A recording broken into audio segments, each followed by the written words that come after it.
Hey, what's going on, Who Dat Nation? It is yours truly, TJ Jones, the host of the State of the Saints podcast.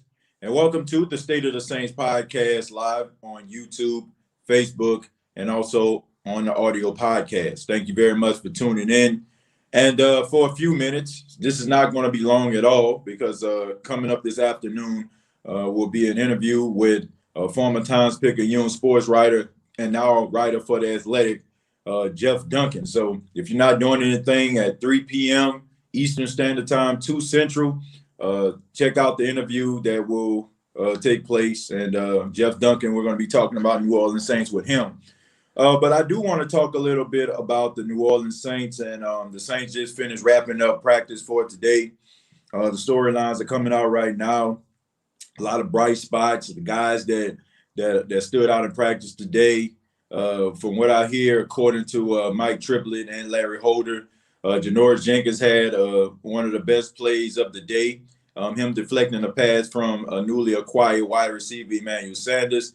JT Gray showing a lot of heart out there, ran down the field to deflect a pass away from Jared Cook. And, just also a lot of people have been ranting and raving, unbelievably, about P.J. Williams. P.J. Williams, yet again, has shown himself to be a regular in the news cycle, which is very exciting. It could be very alarming, but I like to look at it as being very exciting. But I think it has a lot to do with the fact that the Saints finally did what I have been lobbying for quite some time here on the State of the Saints podcast, and that is move P.J. Williams to the safety position. I've been talking about this since last season, since I think Von Bell and Marcus Williams missed games and P.J. Williams went into the safety spot. That is his calling card. That is where he can flourish because P.J. Williams is above average tackler, but he's not that fast. So him playing safety might be the best thing that ever happened to his career, and it probably can resurrect his career and change the narrative about what a lot of people think about him. Also coming out of training camp, they were talking about Marcus Williams. Marcus Williams added some weight.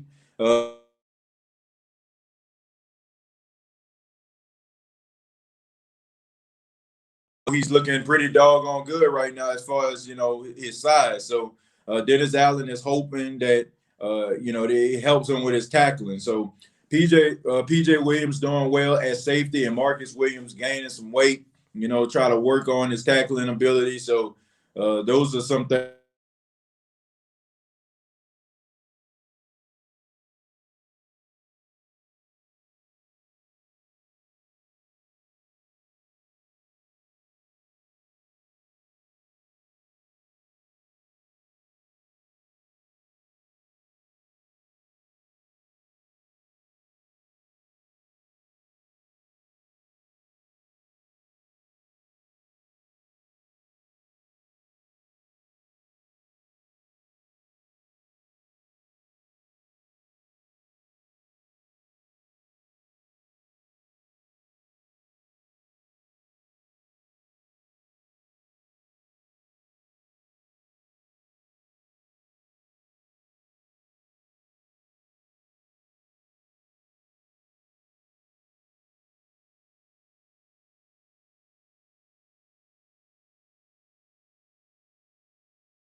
There we go. All right.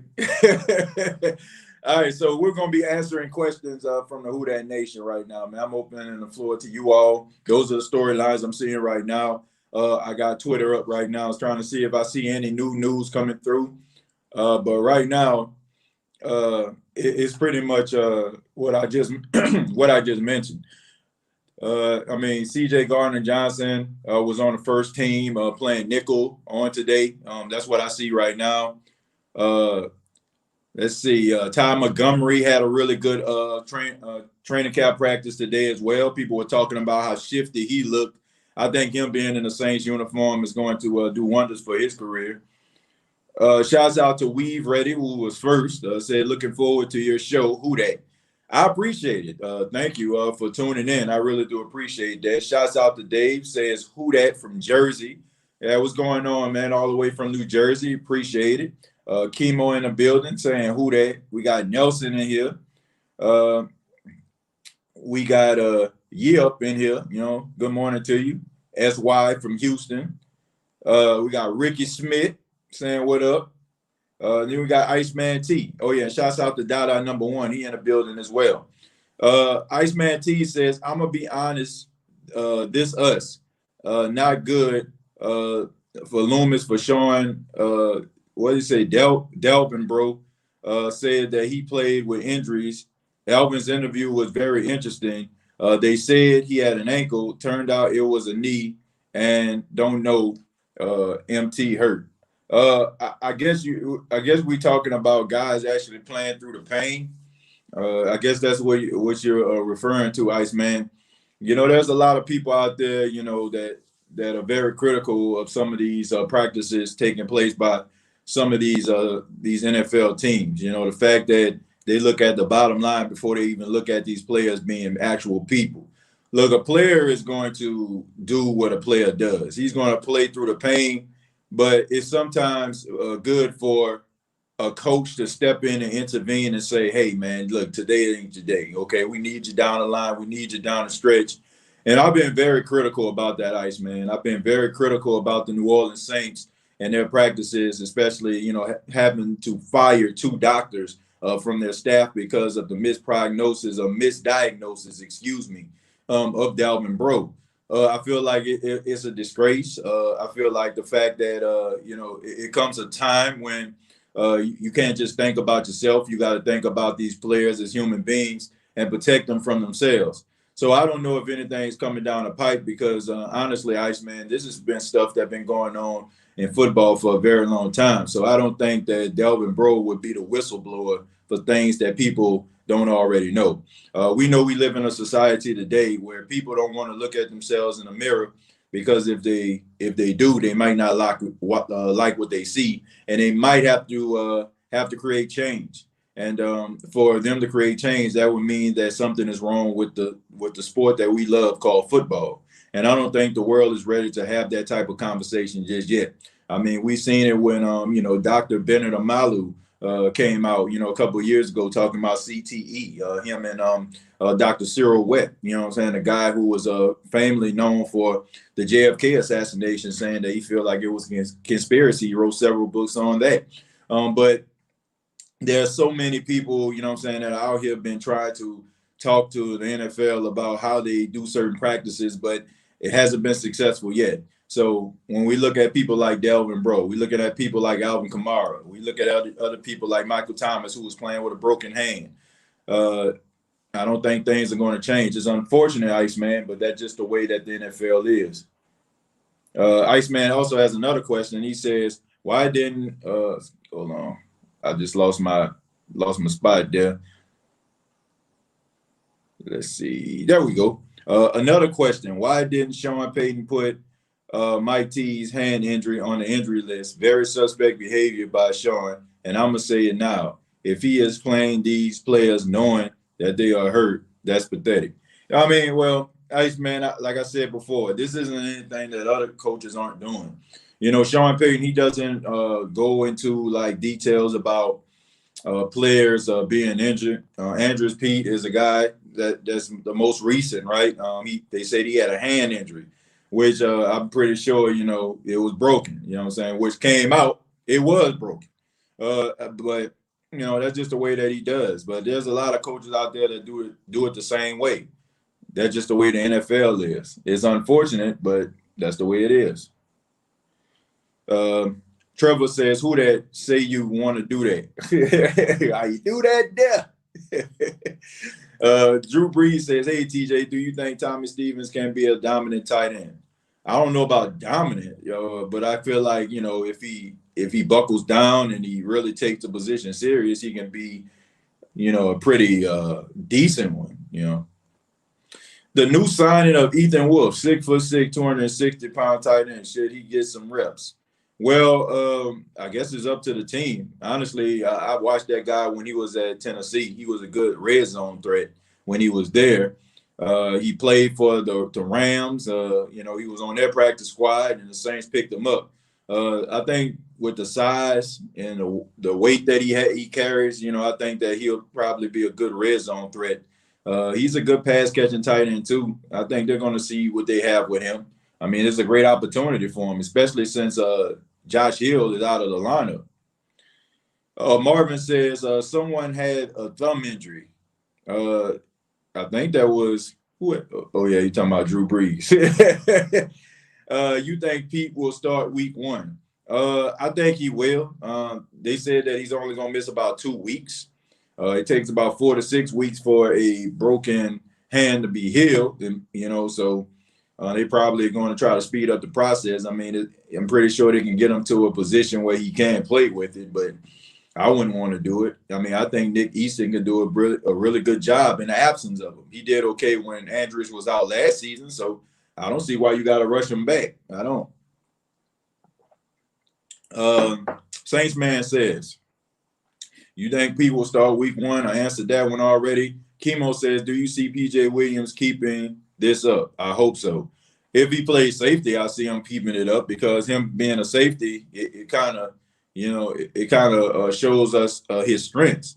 When he plays corner, it kind of shows us his weaknesses, which is speed. So I think as long as they keep him at safety and he plays most of his snaps at safety, I think you're going to see a much better version of P.J. Williams, which not really saying much. I mean, any improvement from P.J. Williams is an improvement in my opinion.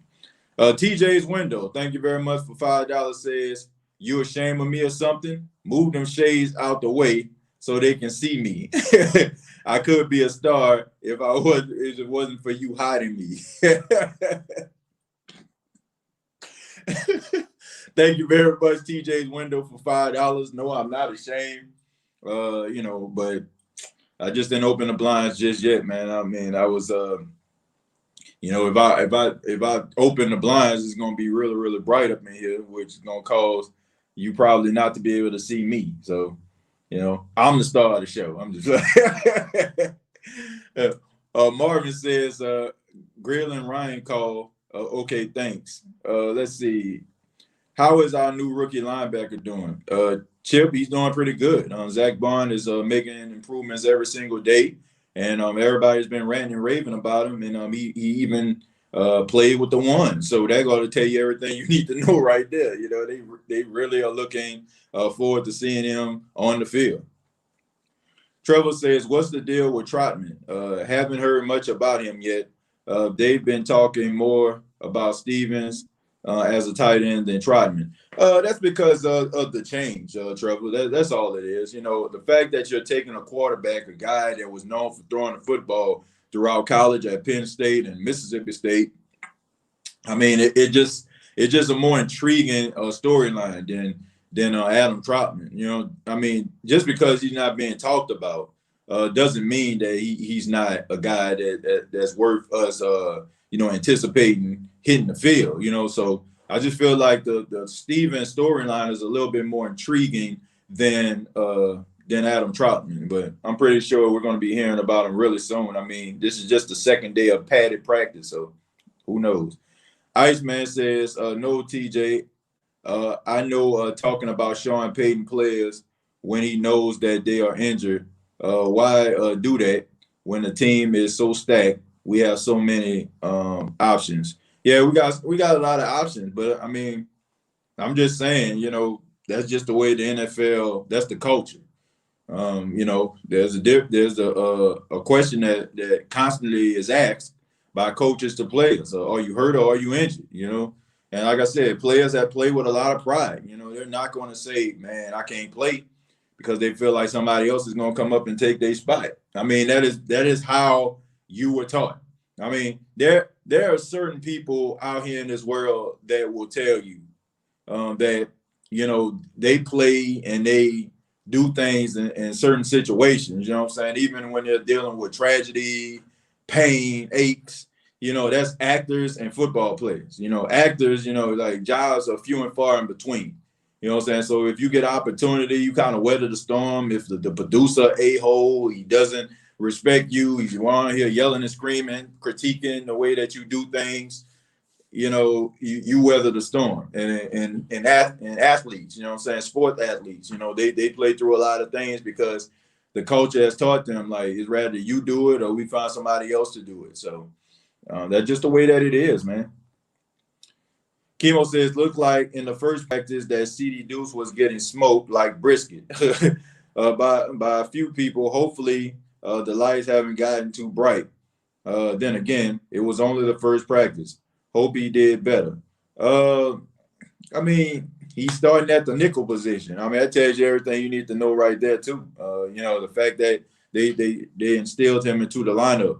I mean, it's the first day of practice. You know, I mean, I like I said, I would take it with a grain of salt. You know, so if it's something that constantly occur or it happens in a game, then we can have these type of conversations. But I'm not ready just yet to give up on some of these players, to give up on the potential that some of these players possess. I feel like C.J. Gardner-Johnson is a really good player.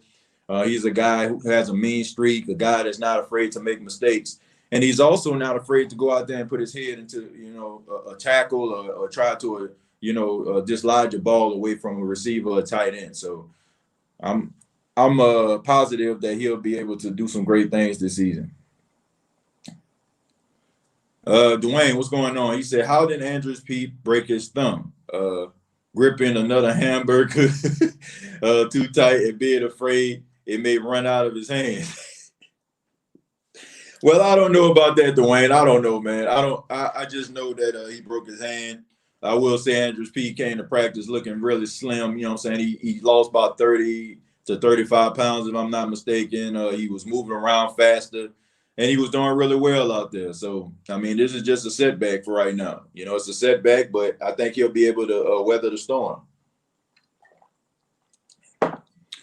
Julius says, do you think Gardner-Johnson can become a starter? Well, yeah, I mean, he's going to be the starting nickel this season, the way it looks. Dwayne says Andrews Pete hasn't missed a meal yet. Come on, man. He had lost 30 pounds, man. TJ, what cornerbacks we have other than the usual suspects have your attention? Well, honestly, I haven't heard that much about any of the new cornerbacks. Well, I heard JT Gray made a play. JT Gray as a special team specialist, you know, like he's a specialist, you know, and, you know, he's a second team All-Pro because of his special teams play. So he was out there making plays. Somebody I'm looking forward to seeing it, hopefully, is Keith Washington. You know, I want to hear something about him. I want to see how he's, you know, how he's developing in training camp. I mean, you look at this guy. I mean, he has the tools, man. He looks lengthy, you know what I'm saying? He's tall, you know what I'm saying? He got long, you know, arms, you know, a good wingspan. You know, especially can probably line him up in a nickel, you know, and be able to be a disruption. So hopefully, you know, we hear from Keith Washington, you know, and see what he has. What's happening, Fart Master? You got IB ripping them on here, man. Shouts out to IB ripping. Jason says Breeze has built up his upper body strength this offseason. He's throwing dimes again, deep. I mean, I've heard that he threw the ball down the field. I think it came from Amy Just. She's a Saints reporter. He said he threw the ball down the field, and but it was, you know, it was overthrown. I'm not saying that to nitpick with Drew Brees. I mean, I'm just trying to tell you that he threw the ball down the field, and they said it looked pretty good. So, I mean, I'm pretty sure, you know what I'm saying, his arm strength, you know, I don't know, man. Like, who was I talking to? I was talking to another reporter, and I think it was Catherine Terrell. You know what I'm saying? I think that's who brought this up. She was talking.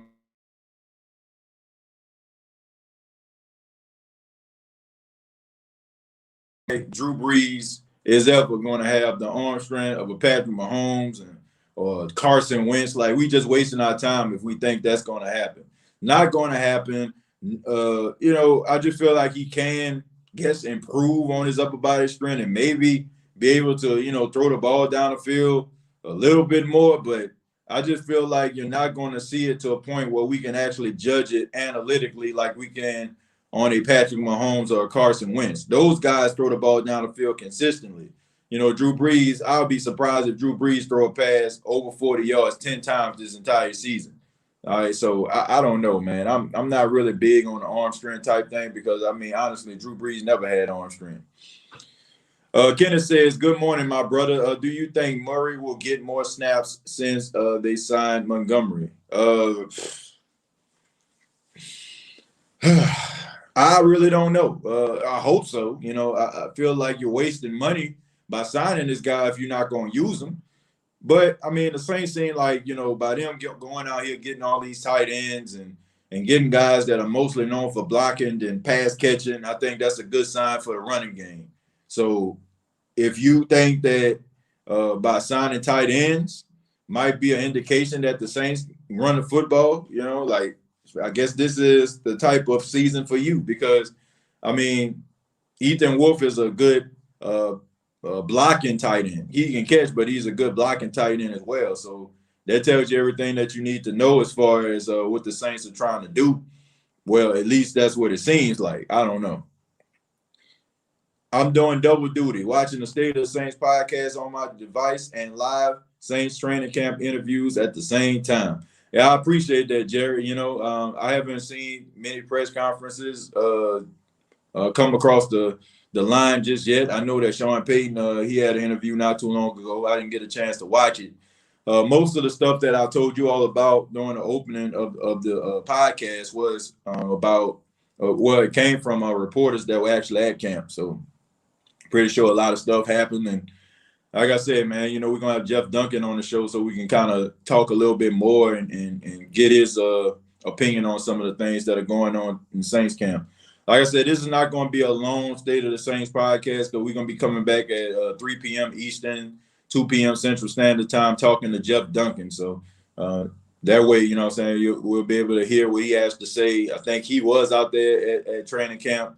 So hopefully he'll have a better analysis of training camp than I do. Because like I said, I'm just reading what the reports say right now. Dwayne, this is for you. He says, yeah, you talk smack now, but wait till I catch you in the dome, fool. Won't be nowhere to hide then. They're coming from Andrews Pete. Andrews Pete talking greasy and saying it with his chest. Talking to Dwayne, man. You better watch out, Dwayne, man. Andrews Pete, that's a big boy right there. I think Bradham is a 2.0 of Demario Davis. What you think? I got to see it. He manages, look, you have a right to feel the way that you do, but what you do between the lines is where I judge you, and when it matters most. That's why, I'm not really getting too excited about Emmanuel Butler. Everybody getting excited about him, but, we got excited about Brandon Coleman. And I asked that question on the State of the Saints podcast Facebook page today. I said, do you feel like Emmanuel Butler is, the second coming of Brandon Coleman? He looks like a beast out at practice, but what are you doing in the game, But there are people like that. There are people out there like if you out there playing football with your friends, you out there looking like Randy Moss. But when you go against random people and strangers, like you play very timid and shy and don't let loose. So hopefully, he can let loose. And hopefully this isn't another Brandon Coleman experiment. But I'm just going to reserve my judgment. And as far as with Bradham, I'm just going to reserve my judgment too. I think he can do a lot of things, but I need to see it in a New Orleans Saints uniform. Looking forward to 2:05 Central Standard Time for that. Yeah, me too, man. I'm looking forward to talking to Jeff Duncan. I like talking to reporters. And Jeff Duncan, if you don't know him, Jeff Duncan has been covering the Saints for a very long time, man. Like, I can remember like buying a 50-cent paper on the corner of St. Claude and Franklin, waiting on the Franklin bus to take me home in front of that McDonald's. Some of y'all probably know what I'm talking about. I remember grabbing a 50-cent paper, man, and looking at some of the articles that Jeff Duncan used to put out in the Times-Picayune, man. So, I've been looking and reading Jeff Duncan's articles for a very, very long time, man. So, shouts out to him. Somebody said that I missed the super chat. If I missed the super chat, I apologize. TJs Blinds. Thank you very much for the $2. Says, forget the pumps window. I'm the real star. TJ's blinds, yeah. TJ blind, he overshadowing. No pun intended. The window outside. So shouts out to TJ's blinds, man. Thank you very much for the $2. Thank you so much for your contributions. Thank you very much. But like I said, man, Jeff Duncan, I mean, he's been doing it for a very, very long time. So I'm looking forward to chopping it up with him. And like I said, I love talking to reporters. I mean, I like interviewing players and stuff like that too. But I'm more excited about interviewing reporters because they're the ones that like sit down with these guys and talk to these guys, and they're the ones that honestly they create the culture, and from the stuff that we read and some of the tweets that they put out. So I enjoy talking to them, man. Like, I mean, I think I've had almost every Saints beat writer like on the show, like for the exception of Amy, Justin, and Catherine Terrell, who hopefully we'll be able to get on the State of the Saints podcast. But I enjoy talking to those reporters, man, because they're really passionate about the team. I'm gonna read one more. Like I said, we're gonna get up out of here. But I want to say thank you all for checking out the live. Like I said, I know it's quick, but just wanted to give you guys updates on training camp because probably not going to be able to answer some of the questions when Jeff Duncan comes on. So Jerry Poor says, let's see, TJ, did you think Emmanuel Butler will make the cut in the wide receiver squad starting lineup? I think so. I think he will. It's a matter of, honestly, Jerry, it's a matter of where they put him. I feel like he's going to be in a rotation. Where, I don't know. I mean, he has great upside, and the Saints are going to find a way to utilize him in some capacity, even if it's like one of those Brandon Coleman type things where he was mostly used in red zone situations. So who knows? Who showed out today? Derek asking who showed out today. JT Gray, they said he made a play. Janoris Jenkins made a play, deflecting a pass from Emmanuel Sanders. Ty Montgomery looked explosive today. He stood out. They were talking about how big Marcus Williams looked in size. He gained some weight. And also PJ Williams, who is now playing predominantly at safety. So those were the standouts today. I didn't really hear anything else, but like I said, it's young right now. The reporters are just getting finished wrapping up with training camp and also interviewing players and stuff like that. So you're probably going to get more reports, and I'm probably going to come back tonight, man. I'm probably, we're probably going to be, doing the State of the Saints podcast 3 times today. Today, I mean, right now with Jeff Duncan, and probably later on tonight when everything gets wrapped up and we get all the storylines. I hopefully we'll have, have something tonight, but it looked like we're going to have to go that route. We look like we're going to have to go that route. We're going to have 3 episodes today. So, but I want to say thank you all for checking out the State of the Saints podcast. Thank you so much for supporting the State of the Saints podcast. And please subscribe to the YouTube channel, youtube.com, search the State of the Saints podcast. Thank you for those that are on Facebook. You can go to facebook.com, search State of the Saints podcast. And of course, the audio version available on iTunes and Spotify. Thank you all so much. I hope you enjoy the rest of your day, and hopefully you all come back later on this afternoon when I'm interviewing Saints reporter Jeff Duncan. So take care. And once again, like always, all I got to say is, who dat?